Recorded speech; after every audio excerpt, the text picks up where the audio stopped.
I received a comment on yesterday's video about the best country music covers of all time, and it was a video suggestion, and I thought it was a good one, so we're going to give it a go today. Shout out to Matt Robertson for today's video idea. Today I'm going to talk about the albums I'm looking forward to the most. Quickly, before we get into this, I would like to say that these are in no particular order, and yeah, I hope you enjoy the video. First, I got Eric Church. Take me on up to Detroit City. My whole family are big Eric Church fans. We were looking at getting tickets before the pandemic hit, but obviously that fell through. I found the singles he's released so far very interesting, and it leaves me wondering what this album is going to look like. I think the sound is pretty solidified by now. It's that classic raw country rock fusion that we've come to know and love. I thought Desperate Man was a very solid album, though my favorite Eric Church album by quite a distance is Mr. Misunderstood. Overall, I'm just really intrigued as to what Eric has to say on this album. I thought he really made a statement with the track Stick That in Your Country Song. I'm also curious if it'll have a story, kind of like the incomplete music video series we had going with Desperate Man. I really enjoyed that, but we'll never really know how that ends. I have so many questions about this album, which hasn't actually been announced yet, but I'm so excited. Next up, I have Morgan Wallen. I know all the super traditional country music fans might not be big Morgan Wallen fans, but I am. I think he has a fantastic voice. It's very distinct. It's very strong yet versatile.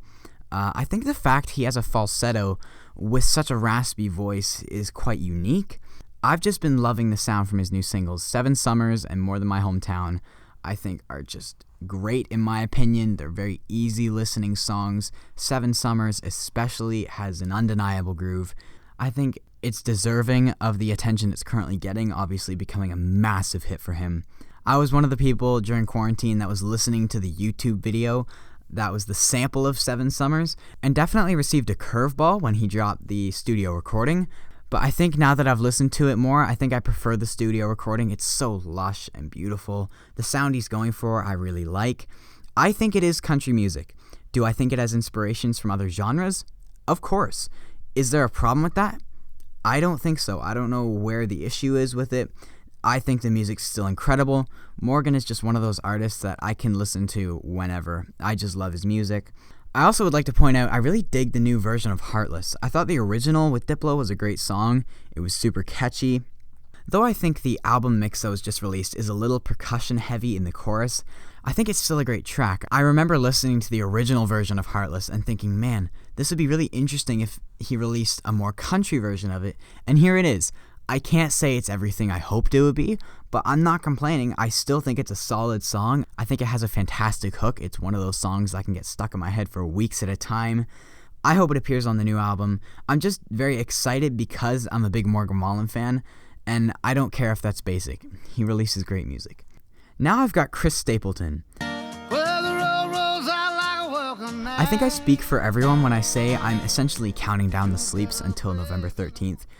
I think this one's pretty self-explanatory why I'm so excited. We haven't really heard any new content from Chris since From a Room 2. I think the single that was released from the label was very smart, but annoying in a good way as a listener, because it really doesn't reveal anything about the record. The promo video is super dark with some real heavy rock music in the back, but the single was this sweet acoustic ballad about starting over with his wife. So we still really have no clue what this album is going to bring. We don't know what sound it's going for. We don't know if it's going to be a big produced rock album, if it's going to be a stripped back acoustic Chris Stapleton album. We don't know if it's going to deal with heavy subjects or if it's just going to be about living life like Starting Over is, just these nice songs about enjoying what we have. We just really know nothing about this album, and I kind of like that suspense that he's building up. Overall, I just can't wait. Next, I have the Muscadine Bloodline album. This is coming out really soon, actually only a few weeks left till it's released. They just put out the opener and title track, Burn It at Both Ends, as a single. I can't say I'm huge on it. I've only half-heartedly listened to it once or twice. I'm going to go back and give it another try, really focus on it before I actually give my full take on it. Muscadine Bloodline I had never heard of until very recently. They were put on my radar over quarantine with an absolute gem of a song, The Highway, from their first quarantine work tape EP. I thought those EPs were incredible. I thought specifically The Highway. It's one of those songs I don't really know why. It just resonates with me so much.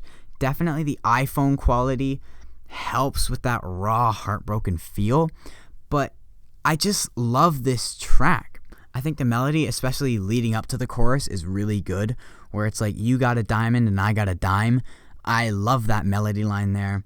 I thought both work tape EPs were incredible. It gives off some Zach Bryan vibes in the sense that it is just phone recordings of them and their guitar.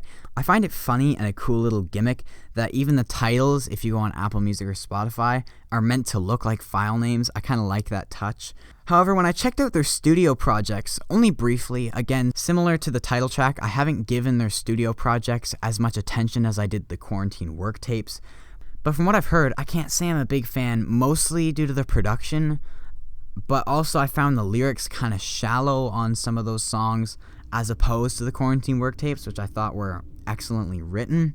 But I'm still excited to see where they go. This is their debut studio album, so it really could go in any which direction. I'm just excited to see where it goes. It could be a dud. It could be amazing.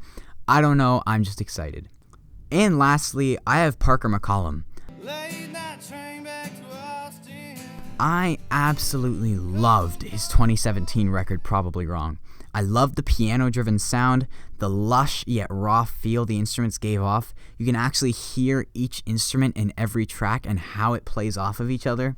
Probably Wrong was a compact 10-track, 40-minute album, nothing extra or unnecessary. I thought all 10 tracks were great. There are no skips on this album in my opinion. A little funny thing. I showed my dad this album about a year ago, and to this day, if I walk in and he's working or doing anything, this album is on at least half the time. He's always like, I love this album. There's no bad songs. I don't know. I find that kind of funny. Obviously, Parker signed to a big label recently. I'm interested to see how that will impact his upcoming album, which, like a lot of these, haven't been announced yet.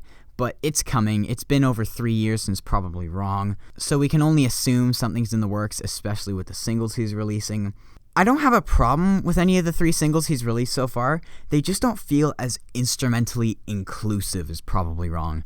I mean, Probably Wrong had such a large array of instruments, whereas the singles he's released, I'm finding they sound like a label's production. They sound like that big label sound, guitars and drums and big vocals.